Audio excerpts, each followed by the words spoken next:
hey, there's a killer move on the loose, and there's a good chance that it's affecting your golf swing for the worse. Less distance, less accuracy, less consistency, less ball compression. So many golfers are doing this. I have to fix this on an almost daily basis with my students. Now, are you taking this poison pill too and letting it wreck your golf swing? We'll find out right after this.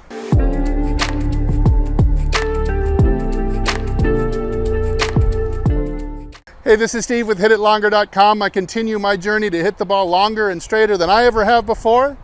I hope to show you how to. So the move in question we're talking about, and it's extremely common.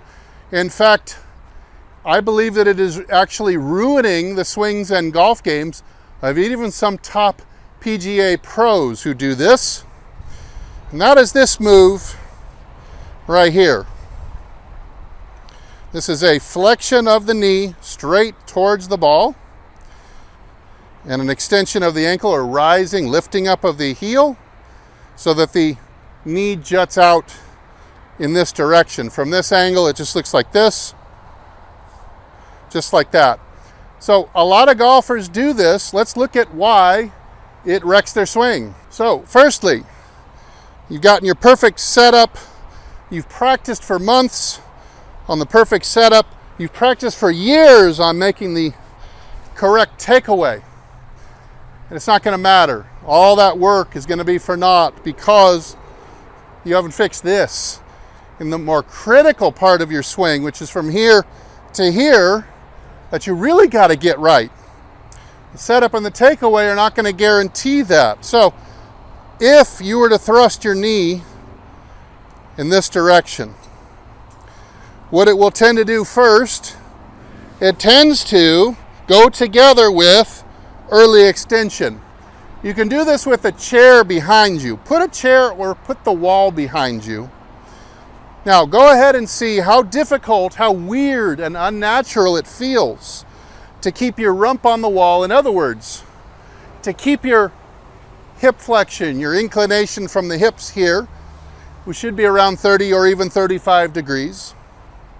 Try to do this while keeping your butt back. You'll see that it's just the weirdest thing in the world, and if your butt is back, you can't do it. So it encourages, watch, if I really stick it forward, the only way I can do this is by pushing the rear end off the wall and raising my head up and back. So it very much discourages the maintenance of the posture through the impact zone. The second thing I want you to do while you've got the chair or the wall behind you, you can pause the video, get a chair, watch this with the wall behind you. Put your butt on the wall again and watch. Do this a lot. See how hard it is to slide your hips down the wall 6 inches. Again, it feels strained, unnatural, restricted, nearly impossible. It just doesn't happen. So this move also discourages the proper 5 to 6 inch lateral shift that we really need to have lots of power and control on our shots. This is the PGA Tour average, 5 to 6 inches of lateral shift.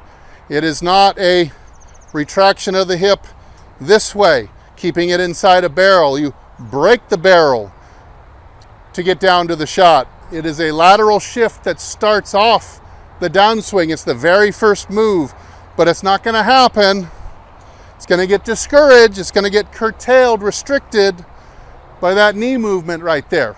Now the third thing, which is even probably the most destructive of all, is the way this action is going to cause the hand path to completely have to reroute itself for the worse. When we keep the posture and we have the more efficient motion, which is to roll the foot to the inside and drive the knee more towards, call it 10 o'clock. 9 o'clock would be the target, 12 o'clock would be the ball. You drive that knee to 10 o'clock with the foot rolling to the inside. It allows you to keep space open right here in front of you. But when that thigh and hip suddenly occupy this space, you can no longer swing it down here anymore.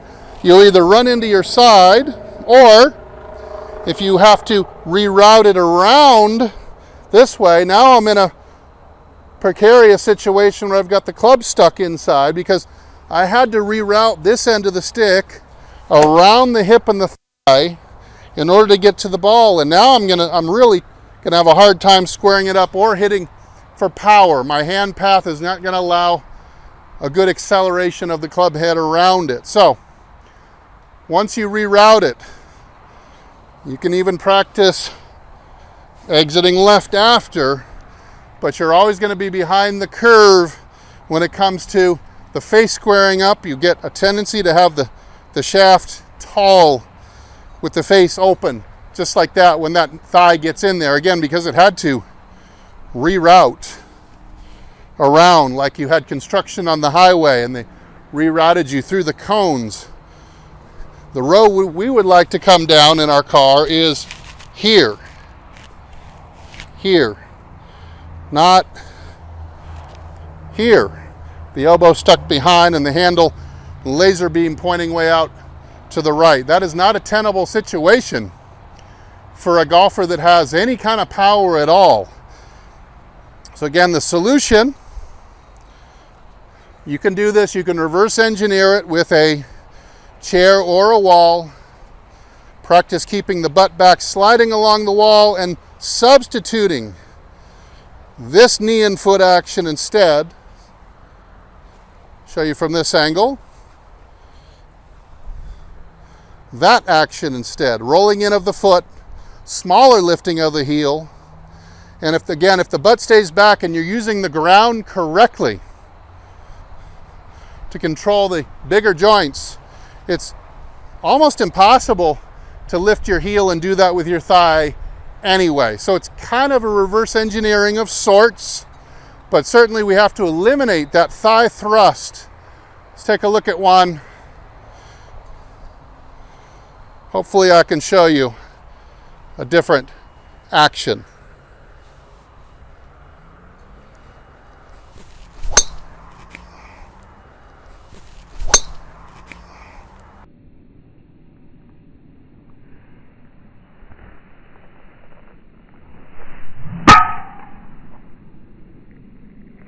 So quite a departure there. The butt staying back, the bow staying intact, the foot moving this way, the knee moving this way.